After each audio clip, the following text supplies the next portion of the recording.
19 superhero movie casting facts जिन्होंने मुझे surprise कर दिया। क्या आपको पता है कि आपके फेवरेट सुपरहीरो मूवीज में दिखने वाले एक्टर फर्स्ट चॉइस नहीं थे? तो चलिए आइए जानते हैं हमारे चैनल के साथ। नंबर 1, ह्यू जैकमैन को वुल्वरिन के लिए आंशिक रूप से इसलिए रिजेक्ट कर दिया गया था क्योंकि वह लंबे और सुंदर थे।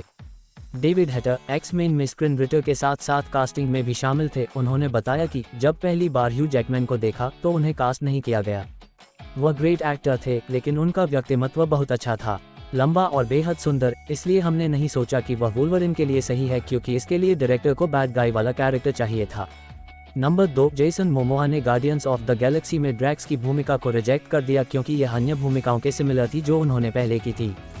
उन्हें इसका अफसोस नहीं है और कहा ड्रैक्स के लिए डेव बटिस्टा उस रोल के लिए बिल्कुल सही है।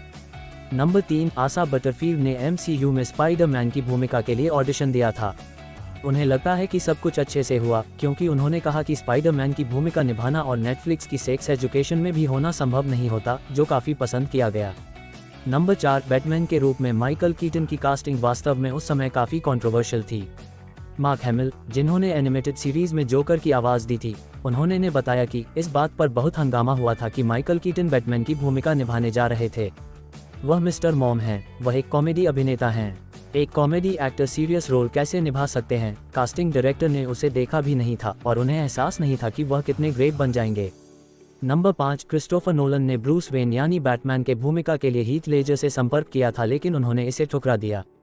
आपको बता दें कि हीथ लेजर ने ही जोकर का रोल प्ले किया है। नोलन ने कहा वह इसके बारे में काफ़ी ग्रेशियस थे, लेकिन लेजर ने कहा मैं कभी भी सुपरहीरो फिल्म में हिस्सा नहीं लूंगा।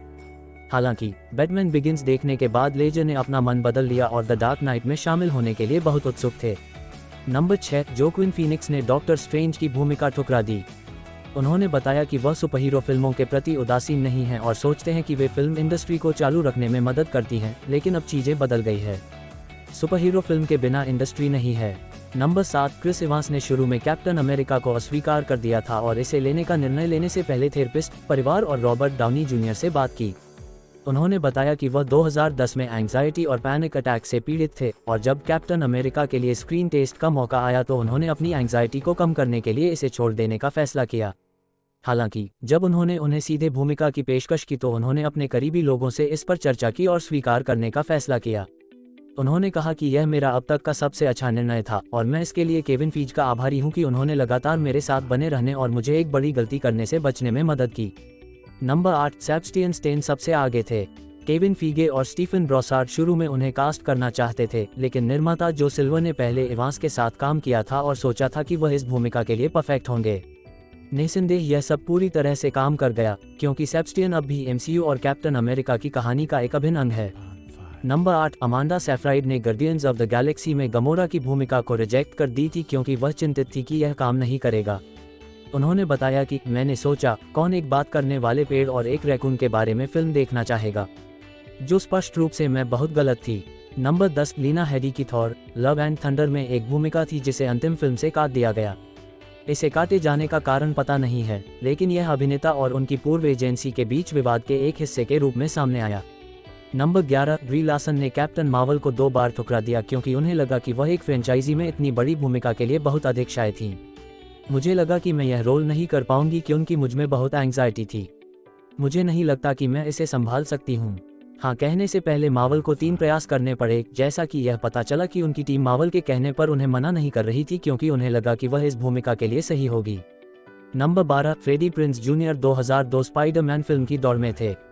अपने पॉडकास्ट पर उन्होंने कहा कि उन्होंने ऑडिशन में बहुत अच्छा काम नहीं किया क्योंकि वह स्पाइडर-मैन के बजाय वेनम से कितना प्यार करते थे, इसके बारे में बात करते रहे।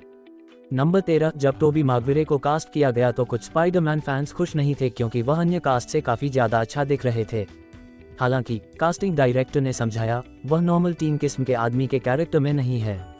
वह कैरेक्टर में गहराई से उतरने में सक्सेस रहे और इस तरह स्पाइडरमैन फिल्म के स्टार बन गए।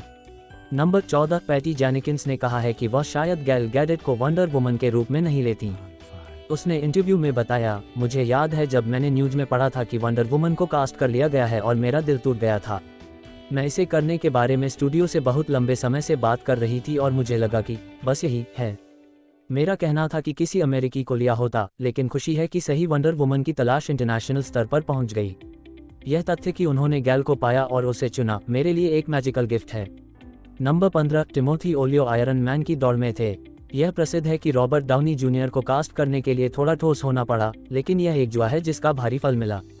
नंबर 16 चैडविक बोसमैन ने गार्डियन ऑफ द गैलेक्सी में ड्रैक्स के लिए ऑडिशन दिया था और हालांकि उन्हें पता था कि यह नहीं मिलेगा, फिर भी यह एक यूजफुल एक्सपीरियंस होगा। दिवंगत अभिनेता ने बताया था कि ऐसी स्थितियों में उन्हें अभी भी ऐसे लोगों से मिलने का मौका मिल सकता है जो बाद में उनके बारे में कुछ सोच सकते हैं, और यह स्पष्ट रूप से काम कर गया क्योंकि उन्हें ब्लैक पैंथर में मुख्य भूमिका मिली। नंबर 17 जाजी बीट्स, जिन्होंने डेडपूल 2 में डोमिनोज की भूमिका निभाई, ने एक्स-मेन एपोकैलिप्स में स्टॉर्म के लिए ऑडिशन दिया था। नंबर 18 डिज्नी मार्वल के एक पूर्व अधिकारी इस बात को लेकर कंफ्यूज में थे कि ब्रैडली कूपर को गार्डियन ऑफ द गैलेक्सी में क्यों लिया गया अगर उनकी आवाज़ इतनी अलग थी। जेम्स गन बहुत शो थे। उन्होंने कहा, मुझे लगा हमने उन्हें इसलिए काम पर रखा क्योंकि वह एक महान अभिनेता हैं और वह एक यादगार कैरेक्टर बना रहे जिसमें हम सफल रहे। नंबर 19 शांग-ची की भूमिका के लिए सिमू लियू के अलावा किसी और पर विचार नहीं किया गया था। मार्वल के विस प्रेसिडेंट विक्टर अलोंसो ने कहा, सिमू लियू के साथ कभी कोई प्लान भी नहीं था, वह वही थे। इस व्यक्ति में कैरेक्टर के प्रति जो जुनून देखा वह इनक्रेडिबल था। अगर आपको वीडियो अच्छा लगा हो तो लाइक्स और शेयर कीजिए। Thanks for watching.